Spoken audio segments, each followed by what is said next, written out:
Okay, we are live. You are tuning into a multi platform broadcast of Nuestra Palabra, Latino writers having their say. We'll be focusing on some incredible music coming to town, but of course, we want to acknowledge the tragedy in Uvalde, Texas.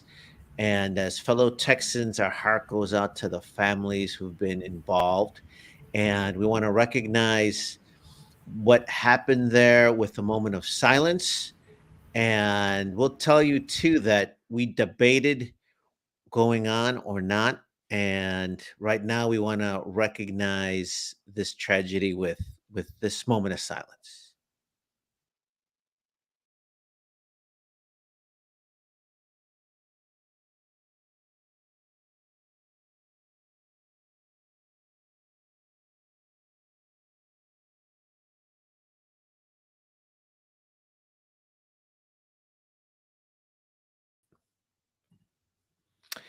And I do want to add that, of course, we debated whether or not to continue with today's broadcast, which, of course, leads up to subsequent broadcast, as well as the show that we'll be talking about.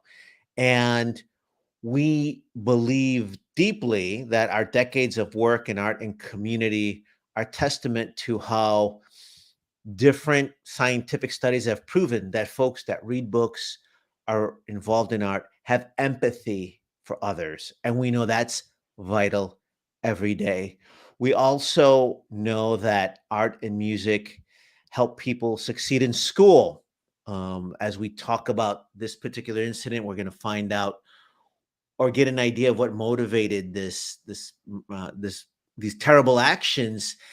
There's some broken household. There's a broken household. There's a record of family trauma, which is in no way, shape, or form an excuse. But I say all that because we know that also art and education lift people's spirits, help people build community, and communities are the ones that can help us through trying times like this, but can also diffuse situations and help direct people to help when they need it, or also intervene.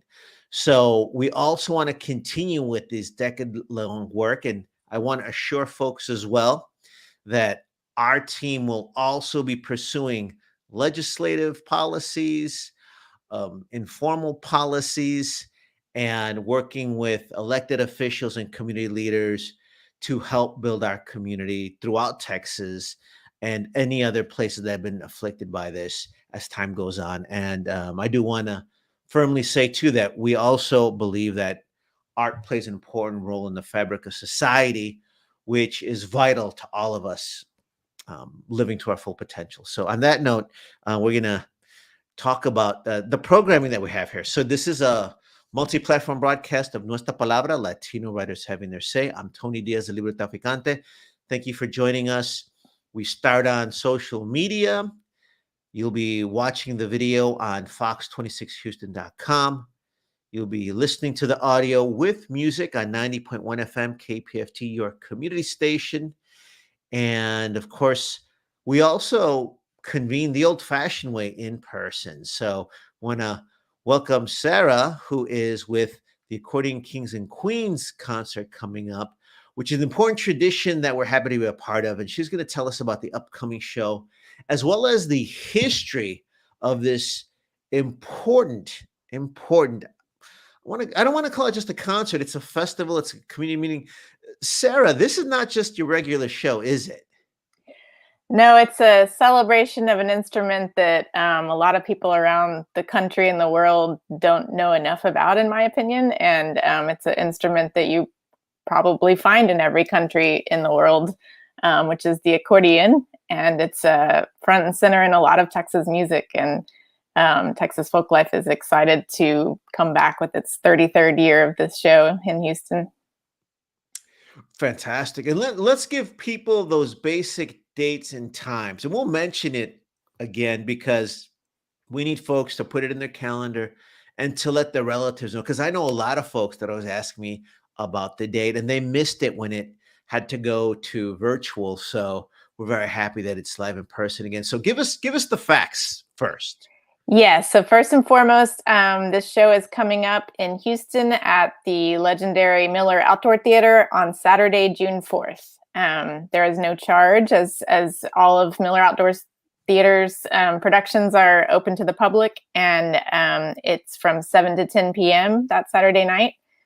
And yeah, we're really excited to be not only in person, but back to our summertime slot.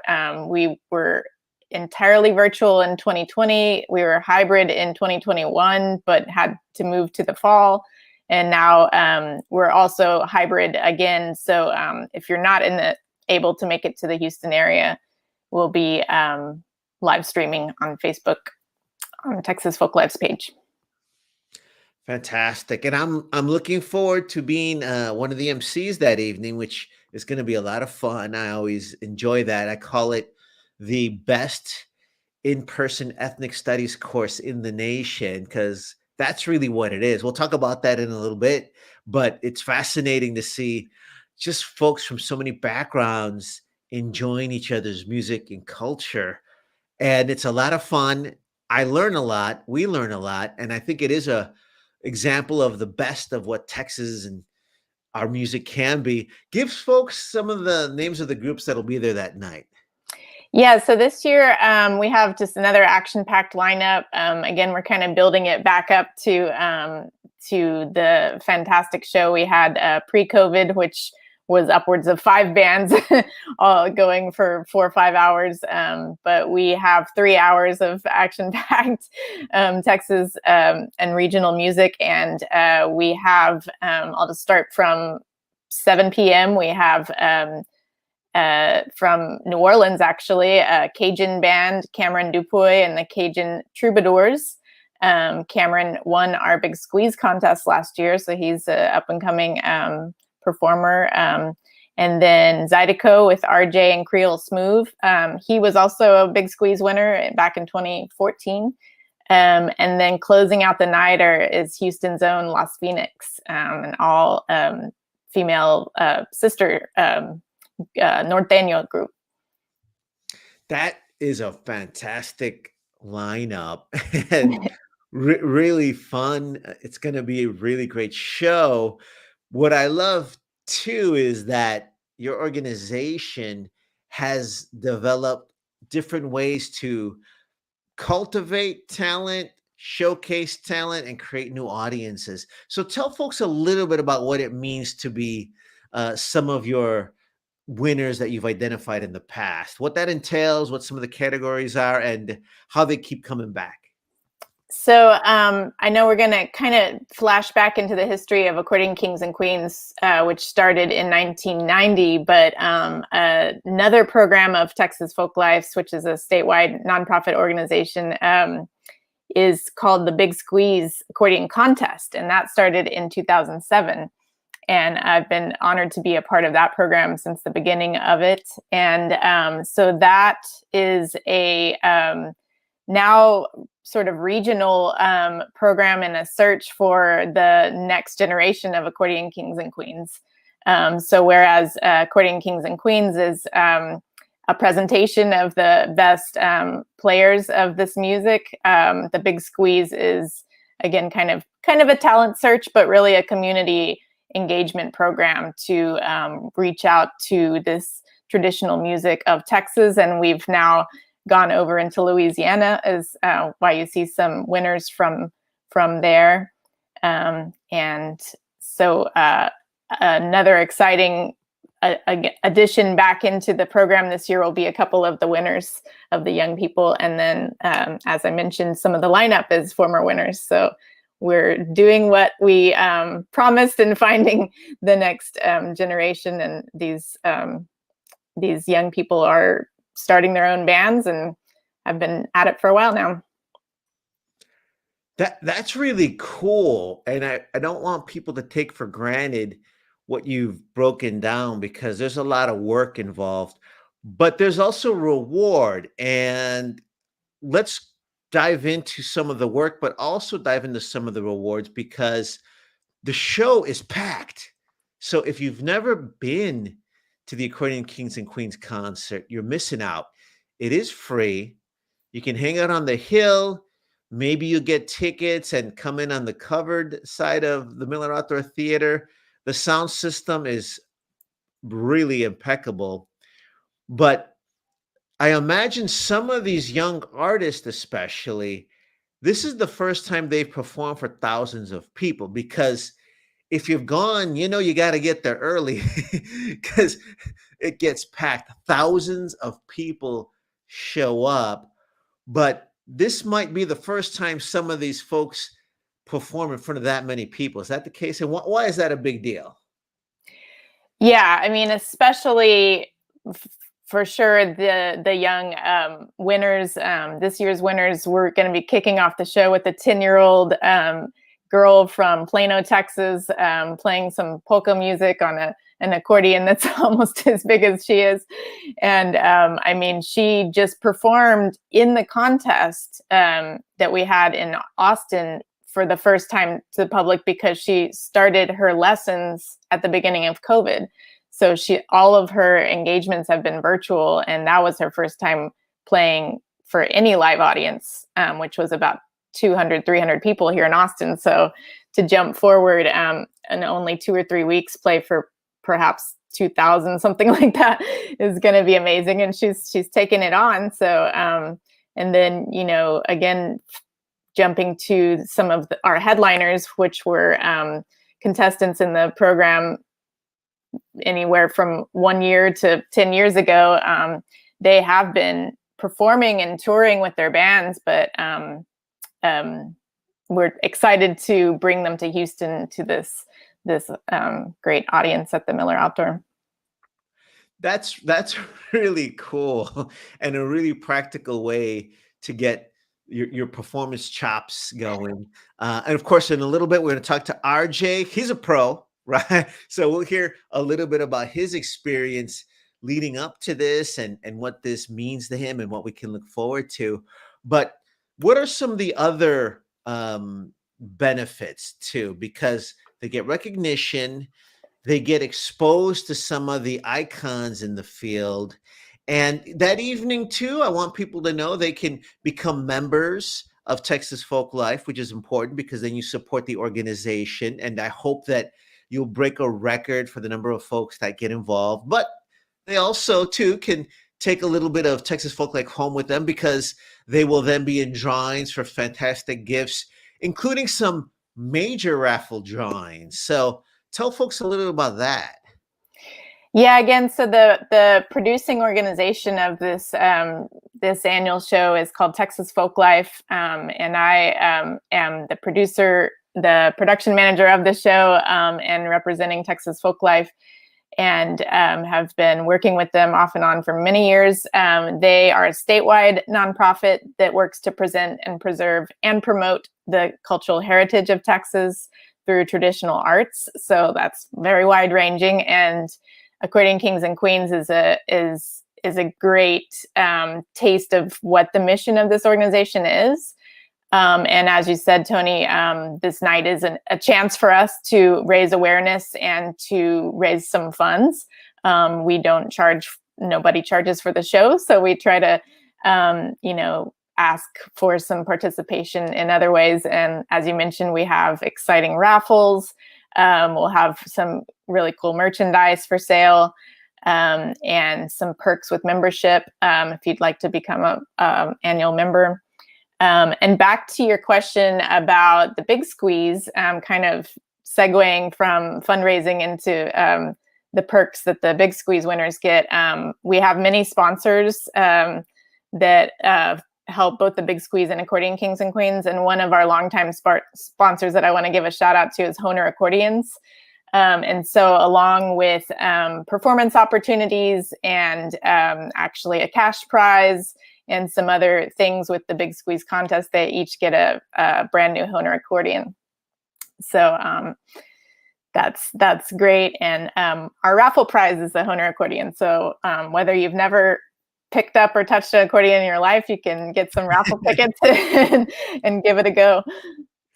And they're beautiful, by the way. I've been privileged to get to touch a few before they were given to that night's lucky winner, but they're beautiful. And shouts out to the Honer organization for keeping the culture alive, but also supporting different nonprofits. And in a little bit, we're going to bring RJ in, but I want to give one last plug to donating. So, of course, if you can show up that evening, hopefully you'll buy some raffle tickets. Hopefully you'll become a member of Texas Folk Life. And of course, I want to give a shout out to our listeners on KPFT, Houston's community station. We too are listener funded.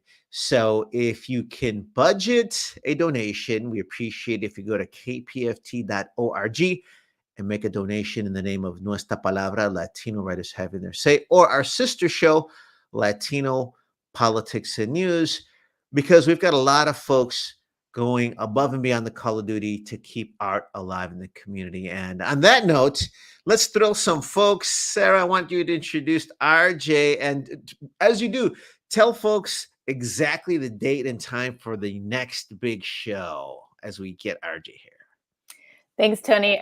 So we're here talking about Accordion Kings and Queens, which is a one-night concert / festival of amazing accordion music from a variety of genres. And we'll be having none other than Tony Diaz as our MC. But also I'm excited to welcome on the show with us tonight, RJ, aka Randall Jackson. Hello, everybody. Welcome from Lafayette, correct? Is that where you're tuning in from? Yeah, well, yeah, Lafayette. I'm actually in the one of the party rooms. I'm at Sky Zone. I got a 4-year-old little girl. I got a 4-year-old daughter. So I'm sitting here through the window watching her play while I'm on yeah. double duty. That's awesome. Oh yeah. Yes, sir. I'm glad to be on here with y'all. So I had to get out the country. I actually reside in Church Point, Louisiana now. Where I live in Church Point, Louisiana, there's a lot of accordion players that live there and that play Zydeco as well as Cajun music where I live. So it's pretty cool living back there in the country, in Creole country, so to say, in Louisiana, and all these accordion players. Sometimes we get together. You got some fiddle players live down the street, so we get together and cook and play some old time music and have a good time like that. So ride some horses, we should pass a good time. That's what Zydeco music is about. That's exciting. You know Yes, what? man. A little later, we're going to talk about this. I guess we can start now. Is that when I have the privilege of hosting, I always think of the Accordion Kings and Queens concert as the best ethnic studies class in the nation, because we get to see so many different cultures enjoying each other's cultures. Right. And of course, Tejano music, Conjunto music is all in love with the accordion. Tell us a little about the influence of the accordion, where you grew up and what gave it that presence and why is it so important? I actually grew up in East Texas, but still, I grew up listening to Zydeco music. So the Zydeco music was started by the Creoles of Southwest Louisiana. Then it merged into Texas. Texas is a hot spot for Zydeco music, so it was always accordion music. Well, I take that back. Zydeco originally started out as a juré, and a lot of the Creole people that were, some were enslaved, some were free people, gens de couleur, free people of color. So some of them, they would sing and they would sing and clap and sing with their feet. But then when the Irish settlers came into Southwest Louisiana, they brought the accordion. And then a lot of the Creole slaves or even free people of color, when they would play, they took a hold to the accordion. But before that, there's been a lot of studies. There was accordion players that are accordion players that live in the Caribbean. There are African accordion players and stuff like that. So there's been a lot of study. There was probably accordion players that came here, during the slave trade. There were accordion players that were on the ship. So how Zydeco came about, with the jurés, and a lot of those songs were in French. The French owned everything, in the Louisiana Purchase. So they brought their the language that we speak, which actually I speak French, but I don't speak, the French. I do. I speak the standardized French. Okay, but I'm a Creole French speaker, So that's the influence in the music also, it's accordion driven. Most of the old Zydeco was sung in Creole French. I still try to sing in French most of the time, just to hold on to the old school roots and stuff like that. So, and then you got Cajun influence, which is Cajun music is actually old. Cajun music is actually old Creole music. A lot of our Cajun brothers and sisters, our neighbors, Cajuns weren't playing accordion. Cajuns were only playing guitar and fiddle. It was the Creoles of color, it was the Creoles of color. The Creole slaves were the ones that brought the accordion tradition to Louisiana. We are the ones that birthed this accordion tradition. Then the Cajuns came along and started playing accordion. And then they held on to the old school Creole music, and then they just call it Cajun, which is now the Zydeco musicians. We just digress Zydeco. We add the bass and the guitar and synthesizers, add a little R&B, reggae, and make it real fun. That's the thing about Zydeco. You can add all those different little influences in Zydeco, and that's what makes it fun. That's what makes it stand out. I love to hear that, because I'm into this history, especially from folks that have lived it, but I don't want people to get scared. They're going to be like, oh my God, am I going to a college class? It's a lot of fun. It's a party. It's un party, and everybody's dancing. And what I love is later on, you can kind of unpack all that and you see all the links, And also you see the connections. See, even though you're Latino, I'm Creole, or in Spanish, Criollo. So you can see the connections with the Creoles in Southwest Louisiana, even though we speak Creole French, and you see the connections with the Hispanics, because a lot of us, believe it or not, so a lot of us share the same bloodlines and lineage backgrounds, believe it or not, because you have a lot of Creoles in Louisiana that have Spanish last names, like Buzu Chavis. He was one of the pioneers of Zydeco. Wow. And his last name is Chavis or Chavez, So, it's all, if we all connected, especially living in Louisiana, South Louisiana, and some parts of Texas. We're really just north of the Caribbean when you look at it. The whole Gulf Coast, we're still a part of the Caribbean culture.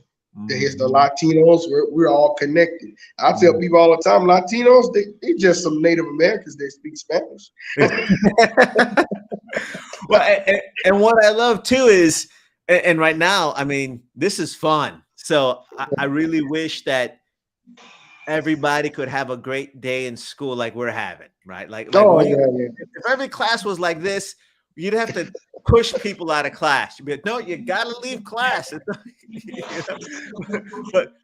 But I also want to remind folks, when your foot starts tapping and you can't help yourself but dance, and you may not have heard that exact song before, there's something else at work that's calling to us. And I think that's what's beautiful about these traditions that are unleashed quickly, but it's a whole lot of fun to go through, and find those similarities. Yeah, it is. It is. And I lived in Dallas for a little while. That's actually where I had participated in some of the contests when I moved to Dallas. And I was like, man, do they play Zydeco in Dallas? I hear accordions, but that don't sound Zydeco. But I had some friends, I had some Latino friends. We still talk to this day after years. And they lived down the street from me, and they played Tejano and Conjunto music. And I would be playing Zydeco, my bluesy type stuff. And they be like, man, that's cool, man. Show me that. And I was like, man, y'all show me how y'all play. Y'all play real fast, but we play fast. But y'all play real fast. Show me how y'all play that fast. And it was always cool to sit down with these accordion players, and I would come around and say, he played the Zydeco. I said, yeah, man, Zydeco. I said, but y'all bad. I love other accordion players.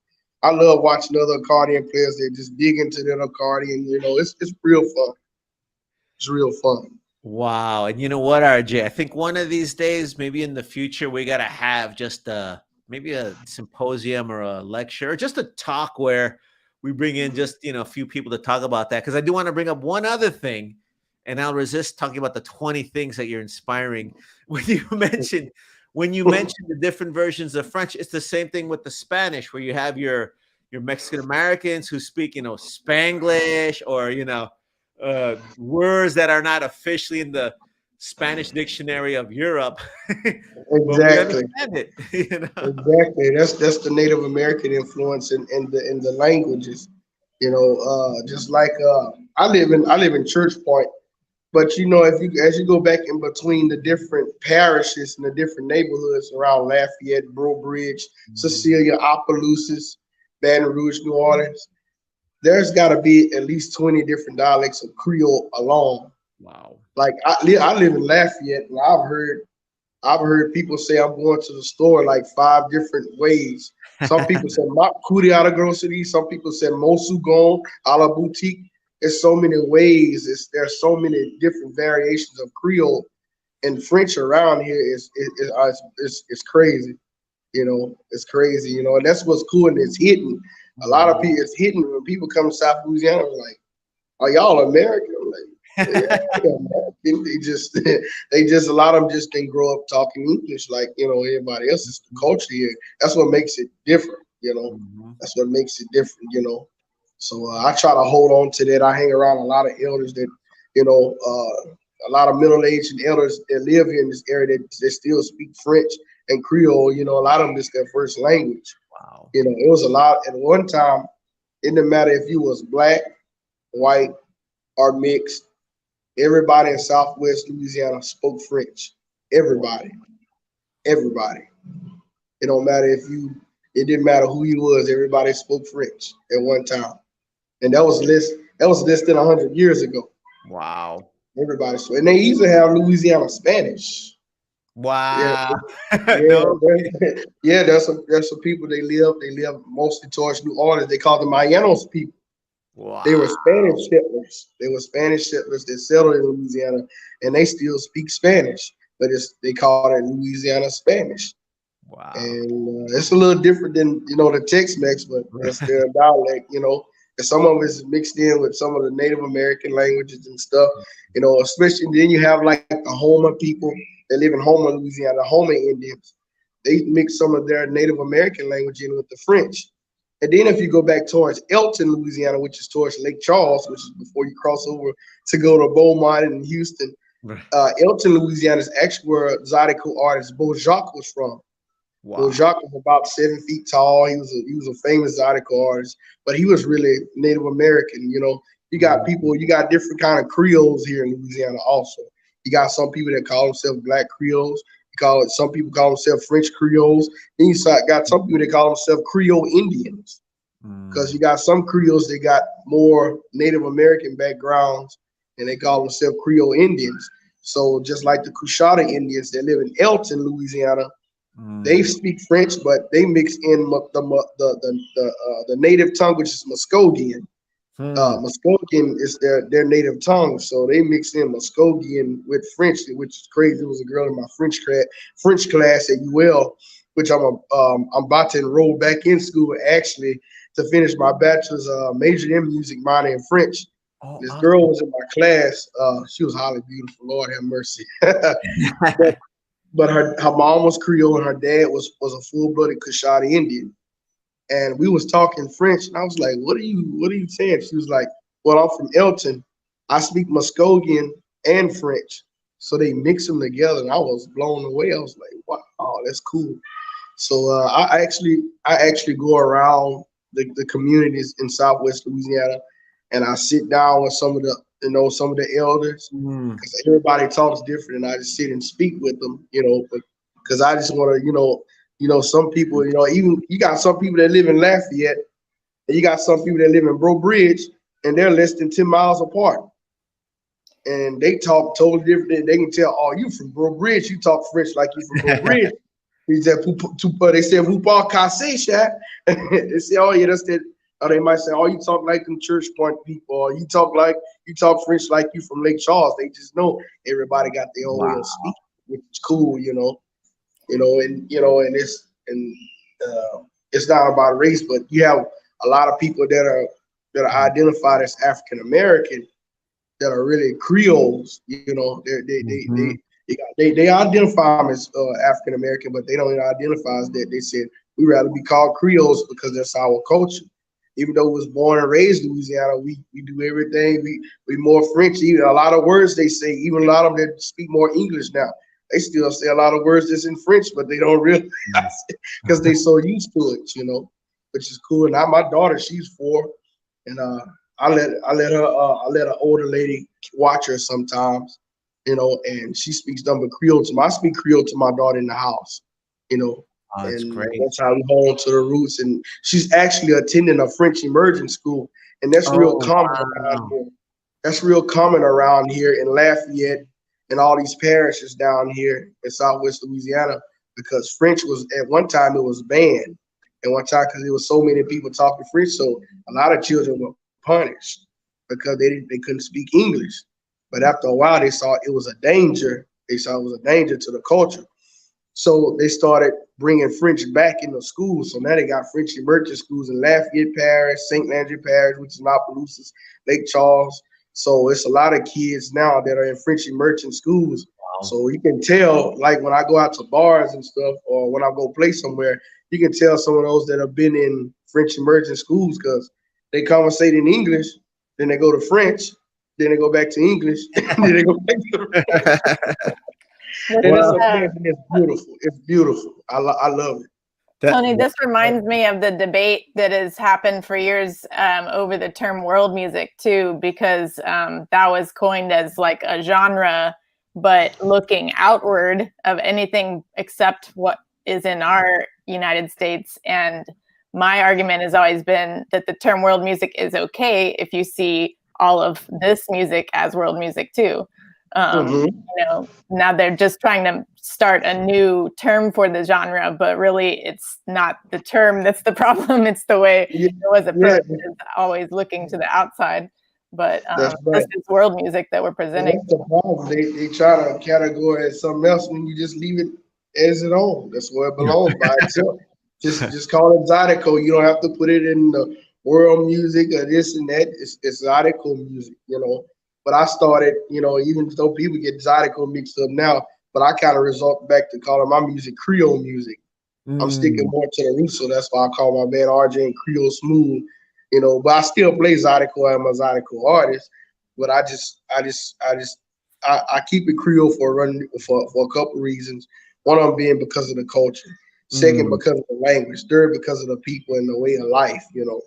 So I try to hold on to the roots and stuff like that. So, and I even teach. It's Immaculate Heart of Mary Catholic Church in Lafayette, which is a neighborhood off of St. Charles and Lafayette. A lot of Zydeco artists live in that neighborhood in Lafayette. Clifton Chenier lived in that neighborhood, even though Clifton Chenier was from Opelousas, but he lived in Lafayette. Little Buck Senegal, Buckwheat Zydeco. He was from that part of town, and you know, it's a lot of Zydeco artists, and when I stayed in that area. Now, let me ask you something. No. Quick question. So then, love that you bring all that to the table. What does it mean to you to be part of the Accordion Kings and Queens concert then? Because it's going to be a wonderful show. You bring this legacy work to the stage. What does this signify for you in your career? This signifies a turning point that, you know, at one time. I'm so sorry, y'all. No, you're fine. We hear you okay, but you're on dad duty, so. Yeah, I'm trying to get back to the screen. I don't know how in the world that happened. I can still hear you pretty good though. Okay, there we go. Yeah. No, that's not it. Well, y'all mind listening to me? I'm trying to find the screen. I don't know why. Yeah, it's fine. We can just listen to you. We don't see you on screen. That's fine. I'm so sorry. You're good.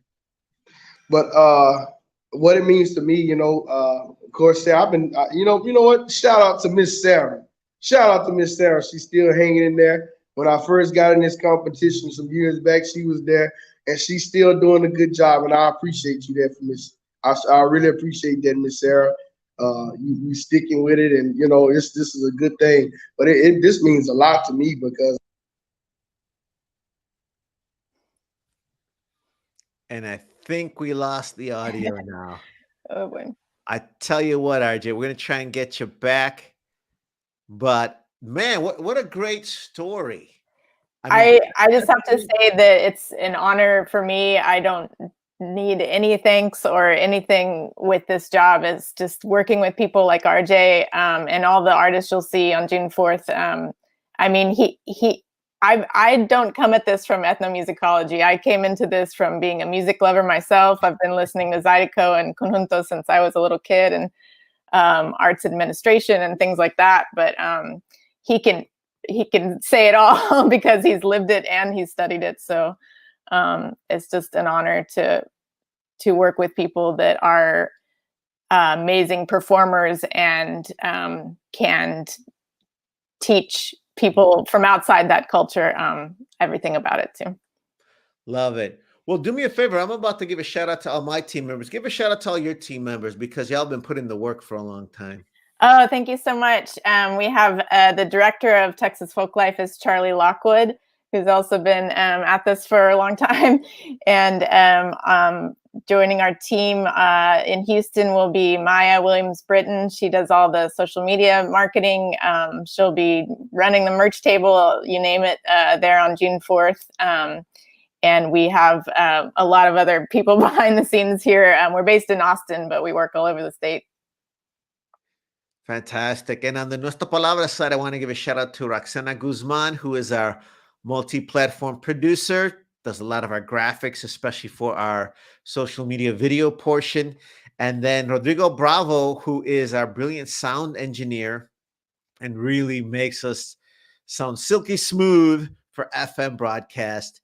And then Liana Lopez and Brian Parras, who are co-hosts Emeritus, and Lupe Mendez as well, who is now Texas Poet Laureate, as well as Mark Anthony Piñon, who does our graphics. So we appreciate all those team members because they help get this together.